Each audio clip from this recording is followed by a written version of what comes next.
Hey guys, it's Amanda. I've talked about the difference between American and British English many times. However, I haven't really talked much about how our pronunciation of certain words differs, like tomato and tomato.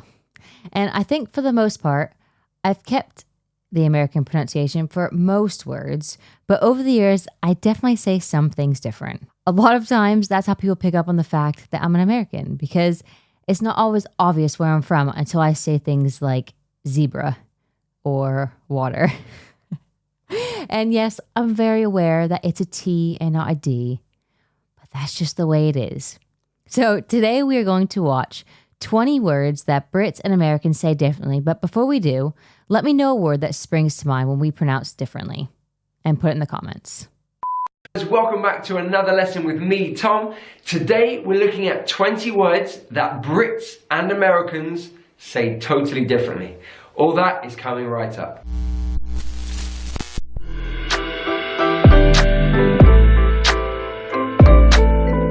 We may share the same language, but Brits and Americans have a very different way to pronounce certain words. This could be for many reasons. The stress could fall on a different syllable. The vowel sound could be different, or even the consonant sound as well.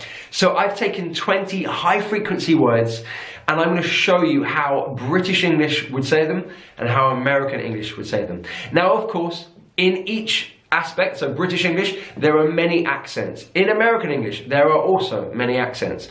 I'm just going to take a very general view. With the British English, I'm going to teach you with my accent, which is a London accent, and we'll go from there. Okay, number one. In British English, water. Water. Or water. Water. So you've got glottalization on the T there. You drop the T. So it's water or water. Water. In American English, that T becomes a D sound. So it's water. Water. Okay, so in British English, water or water. American English, water. Notice the vowel sounds there. In British English, it's war, war. And in American English, it's wa, wa, water, water. So in British English, water, water. American English, water. Number two, in British English, tomato, tomato. In American English, tomato, tomato.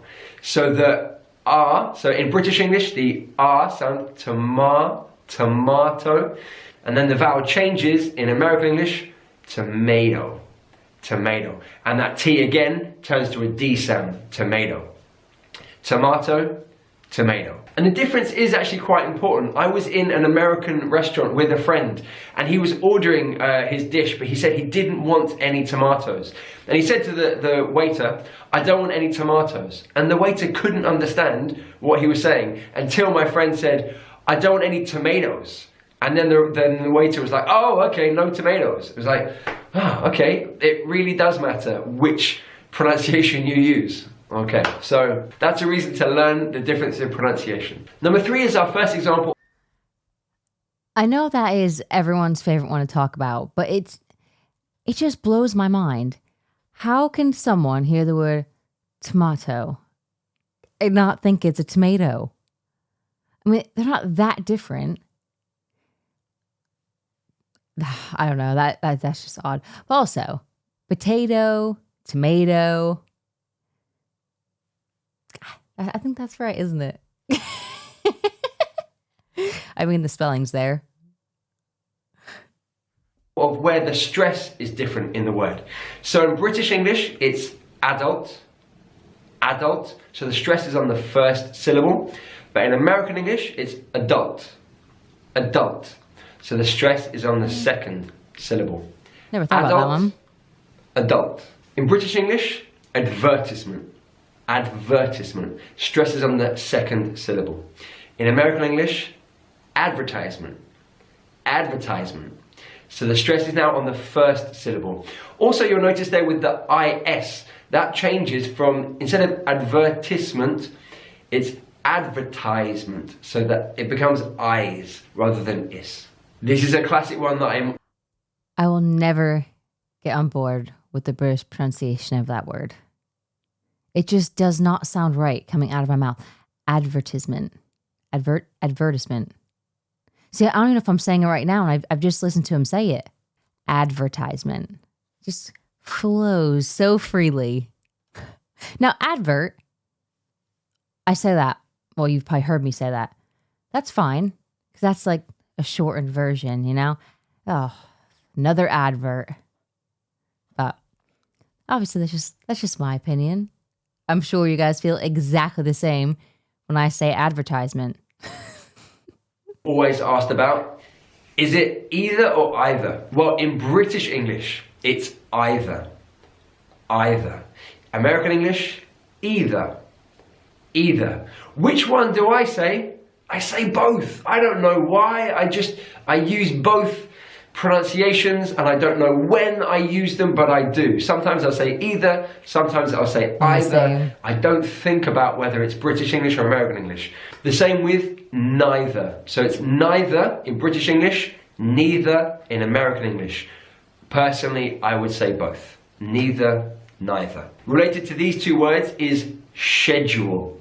In British English, schedule. We have the sh sound there. Schedule. In American English, schedule. Schedule. So it's a k sound now. Schedule. So British English, schedule. American English, schedule. To be honest, I think I use both. So I don't really think about whether it's American English or British English. I'll use both. I definitely use American on that or one. Either. British English would say mobile.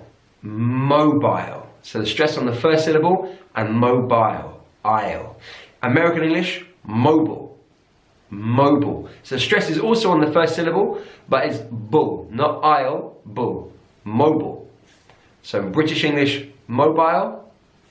American English, mobile. Number 9. So I didn't really say either or either of those, to be honest. I say cell phone or phone, as house phones I feel like are a thing of the past now, at least in my house. Unless you're like, oh, they're quite mobile. Like they can get along really well. But yeah, mobile. I don't really say that. Address. Address. Stress is on the last syllable. But in American English, address. Address. Stress is on the first syllable. Looking at the stress again here, in British. So on a day-to-day basis, I say address. But if I'm speaking to my family back home, it's address. And to be honest, I think I probably do that with a lot of words. Because you kind of revert back without even realizing it. Address. That is what I say. What's your address? English, it's massage. Massage. Stress on the first syllable. In American English, massage. Massage. So it's stressed on the last syllable. Massage. Massage. Massage. Here's a loan word from French. Now, with loan words from French, often American English will stay with the original stress pattern. So it would be fiancé. Fiancé. Stress on the final syllable. In British English, we'd say fiancé. Fiancé. So stress on the middle syllable there. Fiancé. I've always felt this word really...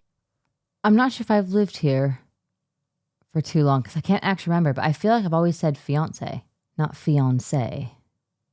Fiancé. Or maybe I've always used both. Oh, I think I've lived in England for too long. No, I think I've always said fiancé. Fiancé. Ugh. I shouldn't try to do any accent ever because it's just awful every single time I try. differentiated the types of English. In British English, aunt. Aunt. So it's that sound, aunt. In American English, aunt. Ant. Now, to me, that sounds like ant, the animal, ant. It's not quite the same, but ant. Ant. So it's that vowel sound there, R and eh.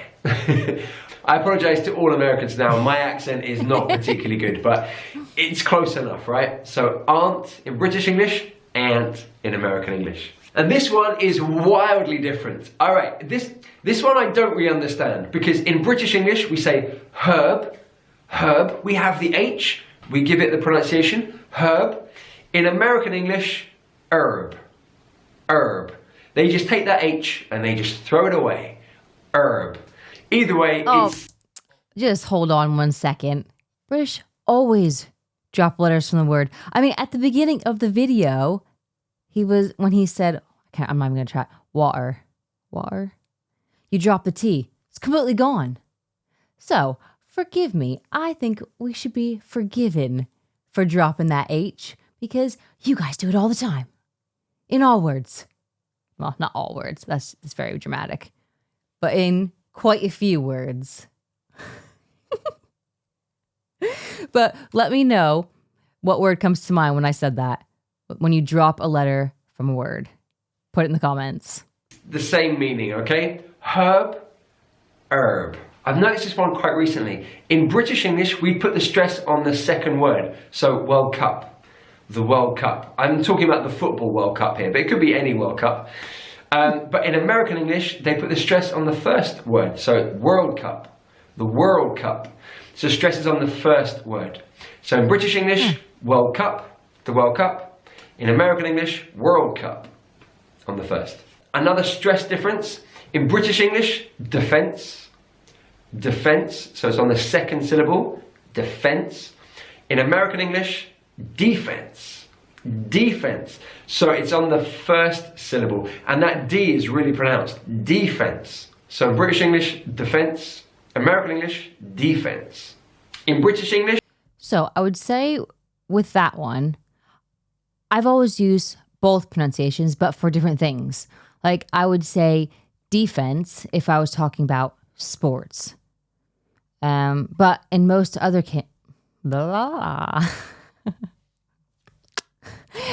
in most other contexts, I would pronounce it defense, like military defense. So, yeah, I guess that one's both. But I think a lot of these probably are, especially depending on what state you're in. Like, I know this is going back a bit, but like, I know loads of Americans that say aunt. It just depends where you're from, what state. The same as here.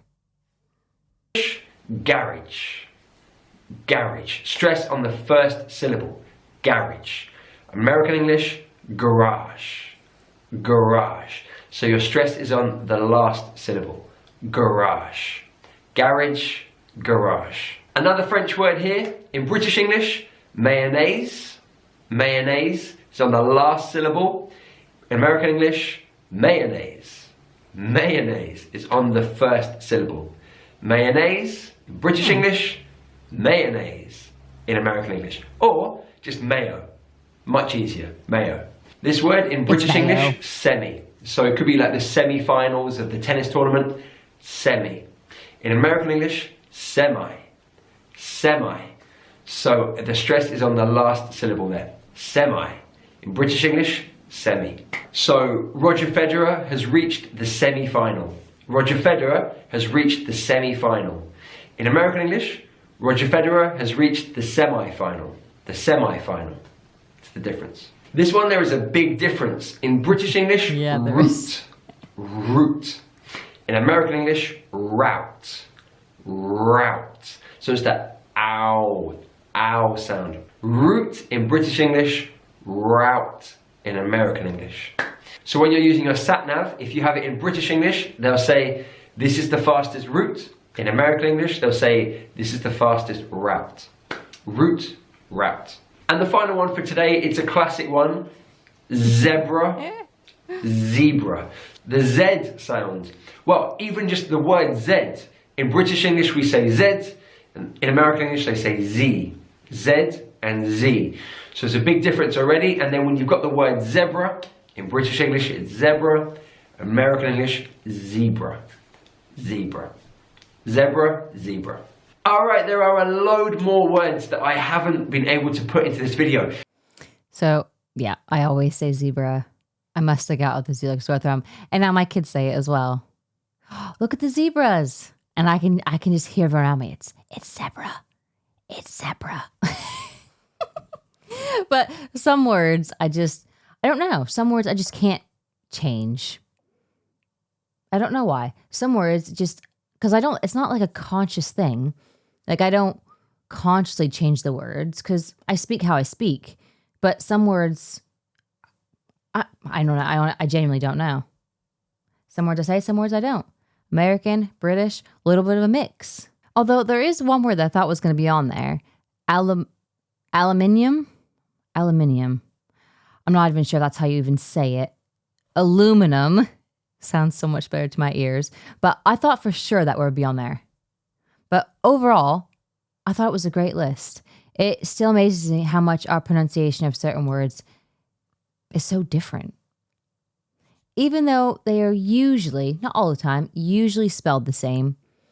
But it's worth noting, like I said earlier, garage. Now, how do I say it? Garage.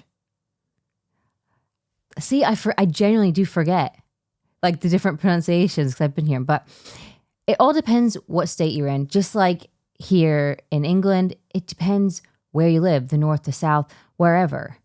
You'll find different accents and different pronunciations, and they'll change drastically. I think it's fun. As most things with the English language, it's just fun. As I said earlier, I go back and forth between the two. However, if I am talking to my family back home, I usually do revert straight back. And I don't even realize it. It's only until someone like starts chuckling and saying, "You've done it again. You went full American," which I love that term. And my girls are getting older and realizing that I do talk differently to the people around them and that sometimes they do as well. Like they have the cutest hybrid accent. Sometimes you'll get American, other times it's full Northern. But I love it. I love that we're part of two countries and sound a bit quirky. And I tell them that's one of the many things that makes them so special. But overall, I really enjoyed it. It reminded me again just how different and weird and wonderful the English language is. But what did you think? Are there any words that you would add? Let me know in the comments. And as always, if you haven't already, please subscribe to the channel, smash that like button if that's what you're into, and I'll see you in the next video.